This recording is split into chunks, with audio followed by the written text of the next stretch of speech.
Good morning, everyone, and welcome.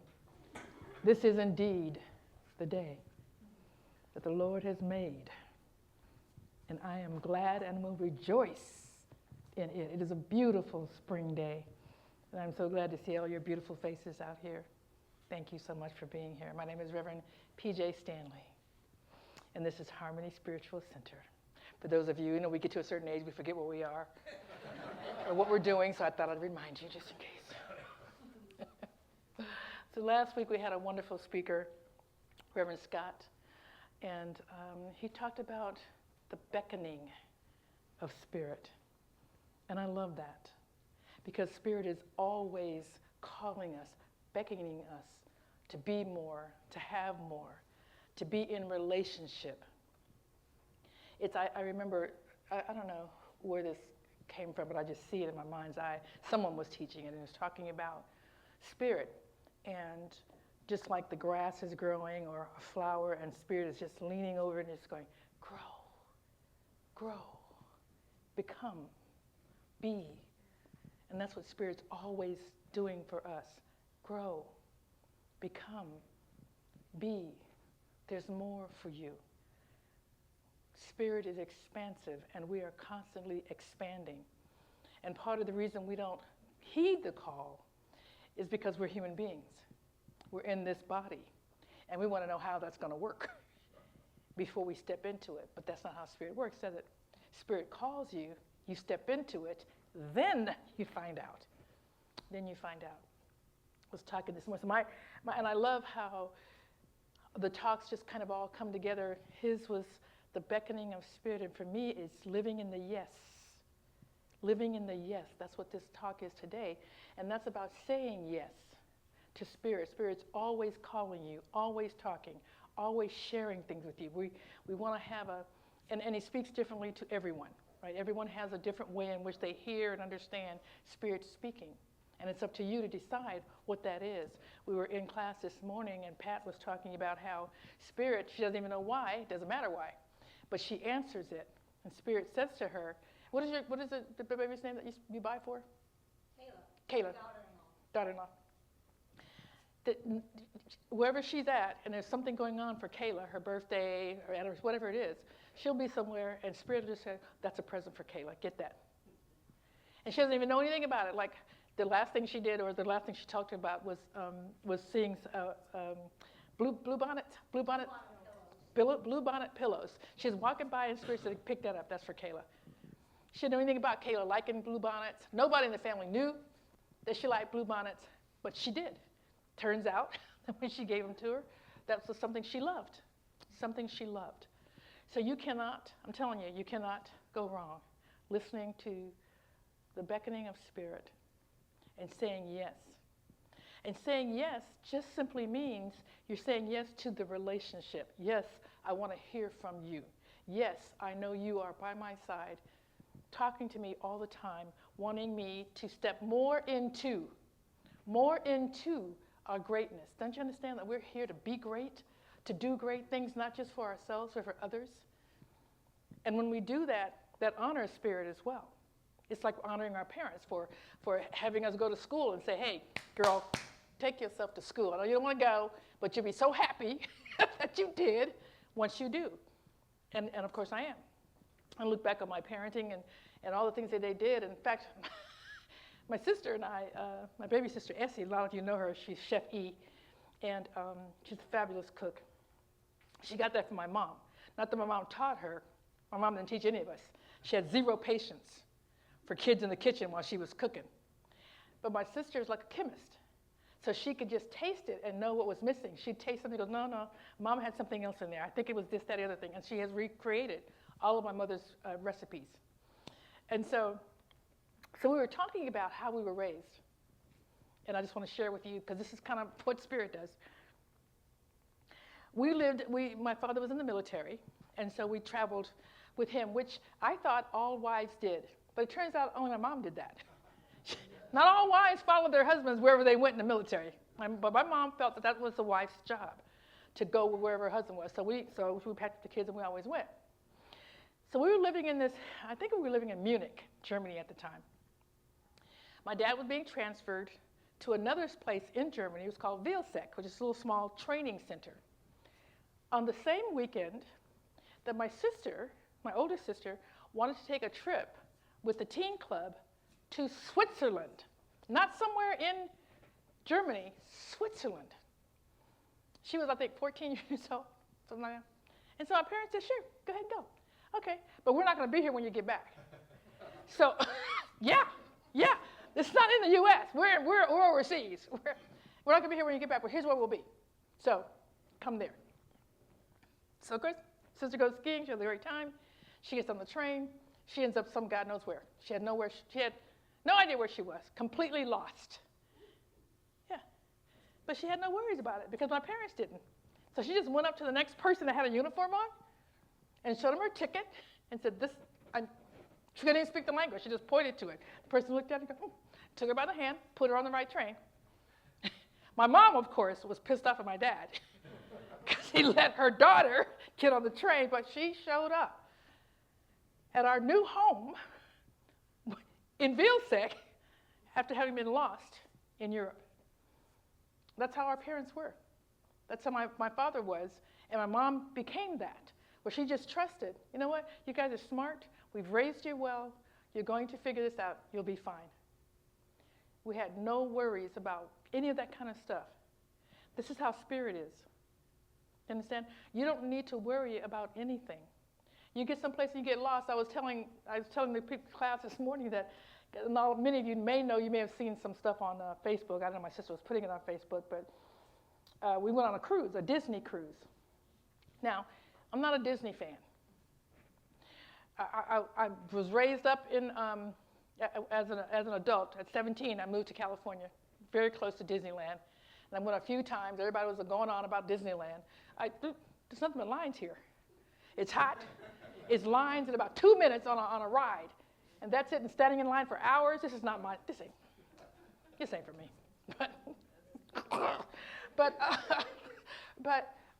my grandniece, my niece is 35. I don't know if some of you met her, my sister's daughter. But her daughter is 9, Nyla. And so we wanted to take her. She's a Disney fan, just love Disney. So we're going to take her. My sister, come on, we're going to go on a cruise, and on a Disney cruise, and let's just go. It's all right. Fine. So I'm in my car, and I'm meeting my sister at Little Elm, which is an hour from here, right? And we're going to go down to Galveston, get on the boat. So I'm in the car, I'm heading down the hill. I'm going to get some coffee before I get on the road. And Spirit says, do you have all your travel docs? Not a one. Not a passport. Not nothing. Not anything. I would have gotten to my sister's house, and she would have had a heart attack. Because the last time I went on a cruise, I didn't have anything. And she had to save me.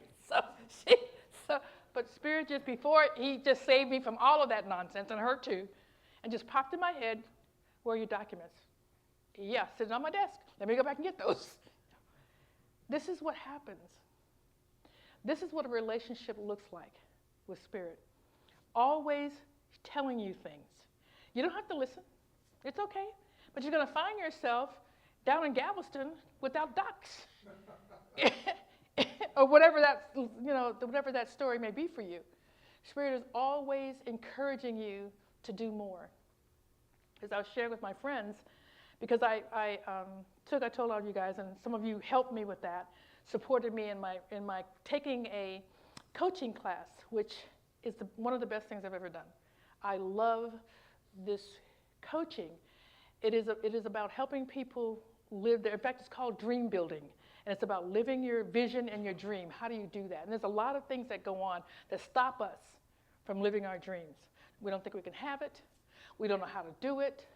We don't know, when Spirit's telling us if it's the right thing. We don't. And there's one of the things that they talk about. The very first thing that you have to overcome, which you'll have your clients overcome, is conditions.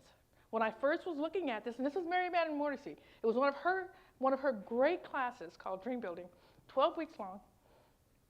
And so I'm talking, and I said, yeah, definitely want to take the class. Definitely want to take the class. Okay, it's $15,000. I'm sorry, what now? Yeah, exactly. That was my thing.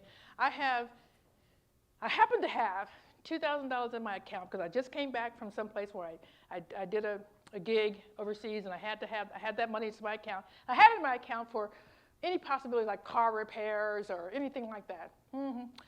And so they said, I said, well, all I have is $2,000. Okay, let's put that on a down payment. But the whole $15,000 had to be paid in 4 months before the class was over. I don't know what's going to happen, but Spirit said, just put the money down. So this is the first thing you have to do, is ignore conditions. This is not about conditions. Conditions is looking at your bank account and saying, well, there's only $2 in there. I can't do this. I don't have enough money.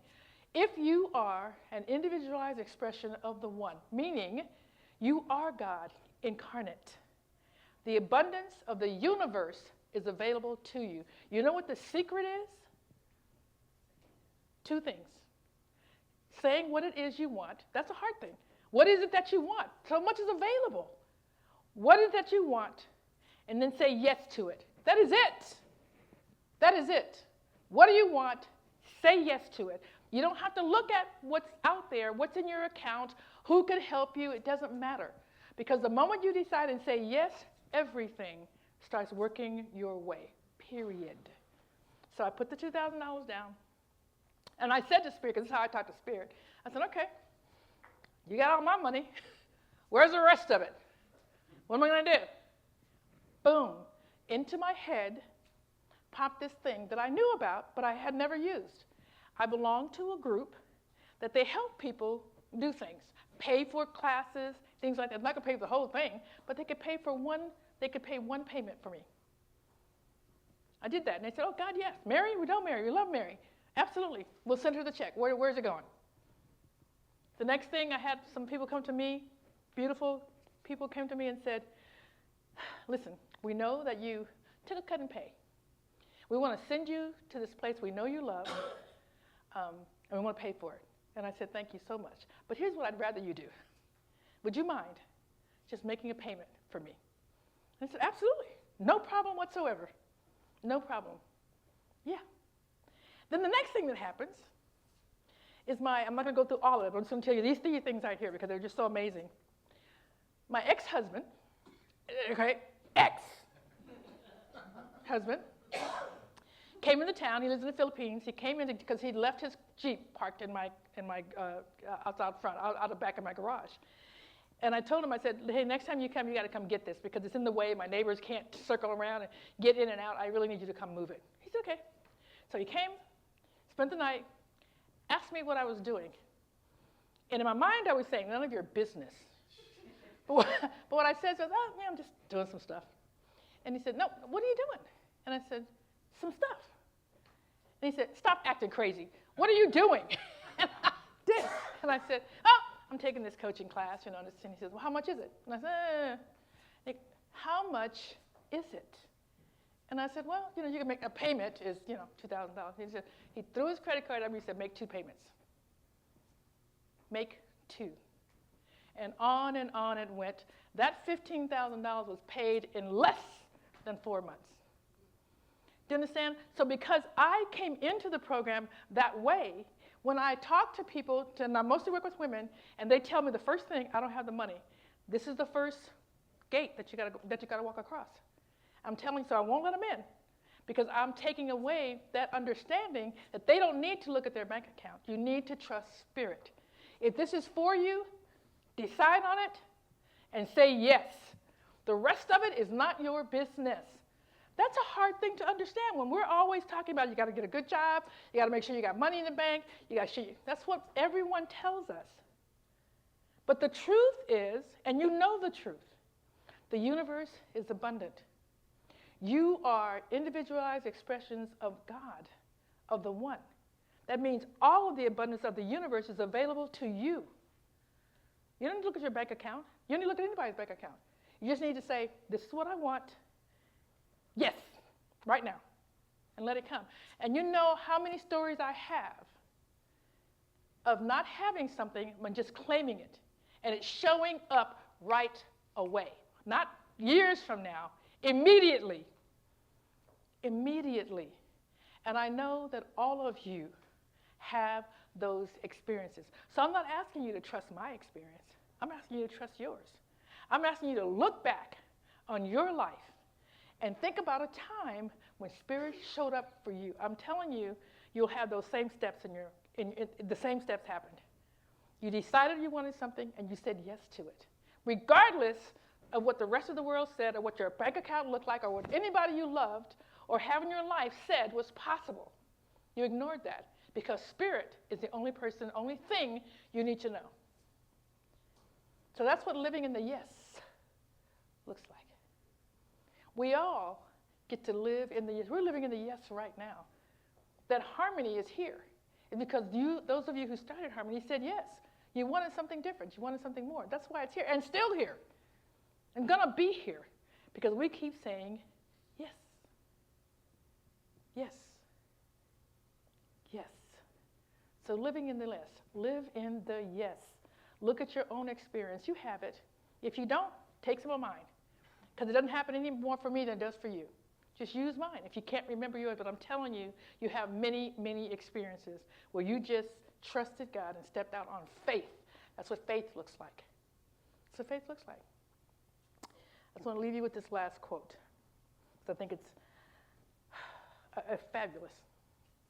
Because we keep talking about, and I keep sharing with you, and you know this here. But I want you to know this here. You are an individualized expression of God. All that is available in the universe is available to you by just saying yes. There's a quote from, I can't even say his name, is Thich Nhat Hanh or something, how do you say Thich Nhat Hanh?